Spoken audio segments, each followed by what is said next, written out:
tonight we are going to fondue with you guys. Or like we like to say, we're gonna fondue it tonight. So it's really, really great, and I'm gonna show you how to do it. It's one of our favorite meals, and we got this in Switzerland actually, and it's so good. We actually had it in France also. Yeah, they're really known for it in France as well. Let me take a sip of my wine before we start this. So okay, I like that idea. I'm always in for that. Oh, and you know what? We like to do fondue with a glass of Chardonnay, but you can really have any type of wine. Yeah, any type of wine really goes well. And there's with several different fondue flavors that you guys can do mixes. Like you can do like a Wisconsin cheddar. Yeah, like Wisconsin beer cheddar, or you could do like a Mexican fiesta, like pepper jack cheese. Or you could do like a 3 cheese fondue or an Italian fondue. But our favorite fondue that we love the most is the traditional Swiss. Yeah, so for right now, we'll get to the cheese in a second, but we have like our cut up veggies here. So we do celery and carrots. We do cauliflower and broccoli florets.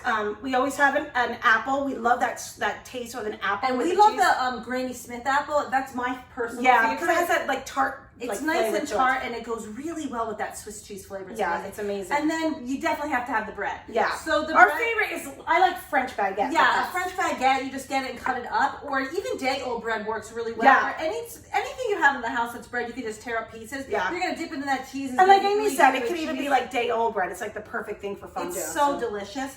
So the cheeses that we like to use.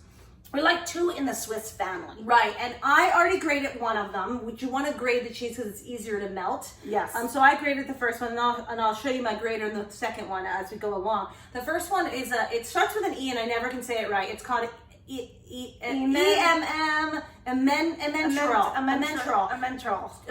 cheese. I don't think there's an R in it. Emmental I don't know. cheese. Anyway, it's in the Swiss family. the Swiss family. Starts with an A. It's hard to find though. If you can't find it, you can get like just regular baby Swiss or even just a Harsborough or a Harsborough. So that's great. You always get that type of cheese. And then our other favorite that we always add to it is the Gruyere cheese. Yeah, I can't say that. Cheeses are hard to pronounce. Yeah.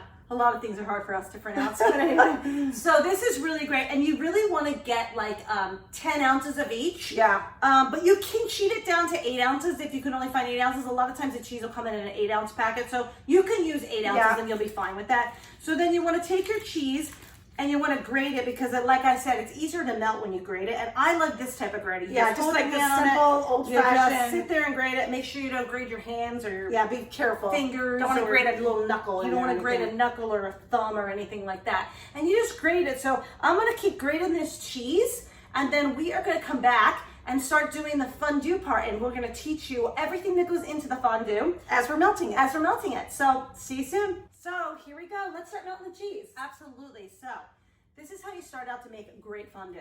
So you want to start out, you can rub a garlic clove inside the fondue pot, and we have an electric fondue pot, but there's several of them out there. Yeah, there's traditional ones that are out there, like with the tea light candles and fire stuff under it. But we actually have an electric one, which is just really easy to turn on and turn off. So the very first thing you want to do is rub it with a garlic clove. But if you don't have a garlic clove, you can just use either the squeezable garlic or minced garlic and just squeeze it in there. I never really measure this. I just kind of eyeballs it. I eyeball it. We love garlic. I love garlic, so I just eyeball what I want in there and just put it in. Same thing with the lemon juice. They say to put about a teaspoon, tablespoon, teaspoon, usually probably a teaspoon. I like a lot of lemon, so again, this is one of my eyeing kind of things. Amy eyeballs a lot of stuff. I eyeball a lot of stuff. I just put in what I want. Woo!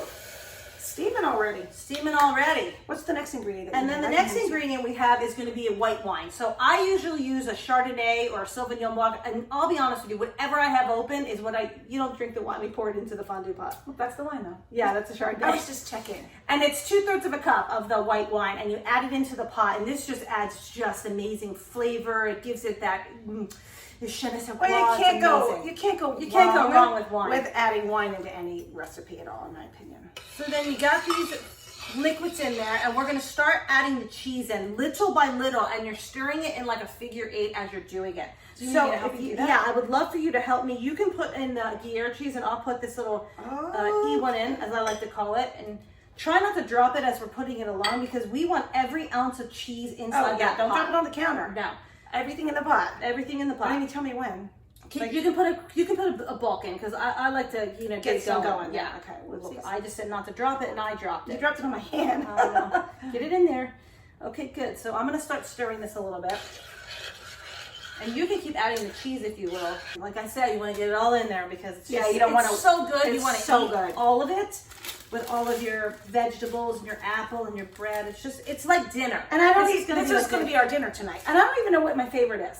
Like sometimes I love every single thing. And honestly, this is the only way I eat raw carrots. I'm not a big fan of raw carrots. I like them a little bit. Amy likes them a little bit more than me, but I will eat it in melted cheese, and I will eat it dipped in blue cheese or ranch dressing. Those are the only 3 ways I'll eat raw carrots. Okay, great. So we've got the cheese in.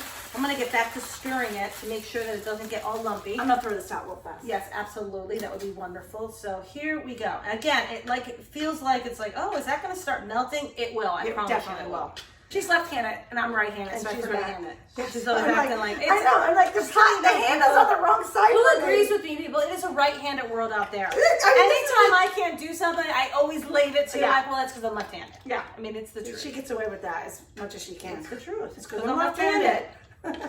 We're going to do a question and answers in our next video where every question that we've heard over the course of our life, we're going to try and answer. So that'll be kind of fun. So fondue is like something that Amy and I love to have. We actually have it for our dinner. Like this is going to be our dinner tonight. Yeah. So you guys, I really appreciate you guys watching all these videos with us. So please make sure that you like our video, that you subscribe to our channel, and also please leave us comments. We will answer all the comments. Let us know what you want to see, what you're looking forward to, and we'll just keep the content coming for you. That's right. And then we're going to add the rest of the ingredients in here, and this is going to be amazing. So here, I'm going to actually add in, if you want to just keep stirring that, the next ingredient we're going to add the ingredients in. You stir. Okay, so I'm going to stir. I want to stir this though. Okay, I'll stir it in. No, I'm going to stir it in the here first. Oh, okay. So this right here is, you put in 3 tablespoons of Kirsch.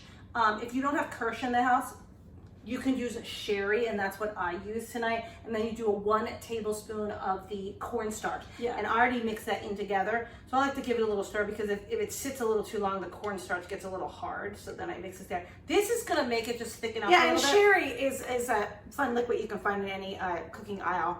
And Kirsch, it can be hard to find, but it is like a kind of. Yeah, that's my little cheat. I love to use the Kirsch, but it's really hard to find it. You got to find that a little bit more at a specialty shop. So again, the sherry works just as great. So that'll add it. It keeps it like that consistency. It gets that creaminess going on. That's what that does. And then we're gonna add our spices. What's the first spice? Let's do the pepper. If you can just turn the pepper. Yep. And you know what? Again, I eyeball all this stuff. It just says it's put in as much as you want in it. So you just turn that over. I like to see it. Now some people say to put white pepper in it. I just use whatever pepper I have on hand, which is usually black pepper, and I'm fine with that. Yeah, black pepper's my favorite. Let's get some more in there. More? Yes, I like a lot of pepper in the fondue. I like it peppery. You like it peppery. I want to see More? it in there. Yep. Oh, look at how creamy this is.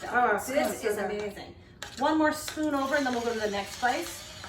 And then you want to add a pinch of nutmeg and some paprika. So let's get some of that nutmeg in there. And again, we're eyeballing all this. Yes. And you can Google recipes for fondue, traditional Swiss fondue, and really everything pops up. They're very similar, all the recipes.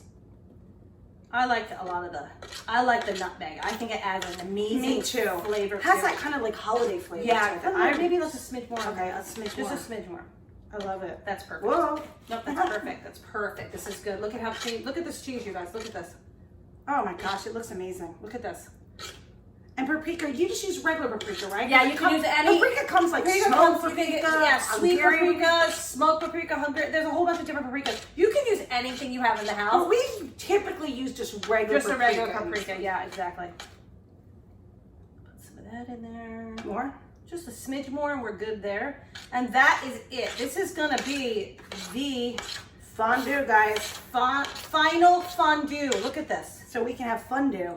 So we can have fun, enjoy our wine. This looks so amazing. Do you want to taste it now? I would love to taste it. Taste it. It's time to taste it. Yeah. Here's a little plate for you. And we have our fondue forks, you guys. You can buy these in any stores. And then we always have like little cute plates. We got these at a winery, I think, somewhere. So they're so pretty. They're amazing. So let's go for the apple. Do that? Let's do the apple. So good, the apple, because it has that tart Granny Smith flavor. Yeah, the Granny Smiths are the best in this. Look at that. Oh my gosh. Look at that. Look. Oh, doesn't that look amazing? It looks so amazing. Is your mouth watering right now? Ready? Oh my gosh. Oh my gosh, you guys. Oh, Oh my God, it it's tastes heaven. as good as it looks. It is heaven. Oh my God. Heaven. Oh my gosh. It's so delicious. Oh my gosh. And you know what? We're gonna eat all of this. A nice and little yummy sip of wine afterwards. Yeah, let me do that as well. Oh, it's so good. Here at the Glass Twins house, we love to stir things up. Sending twin hugs.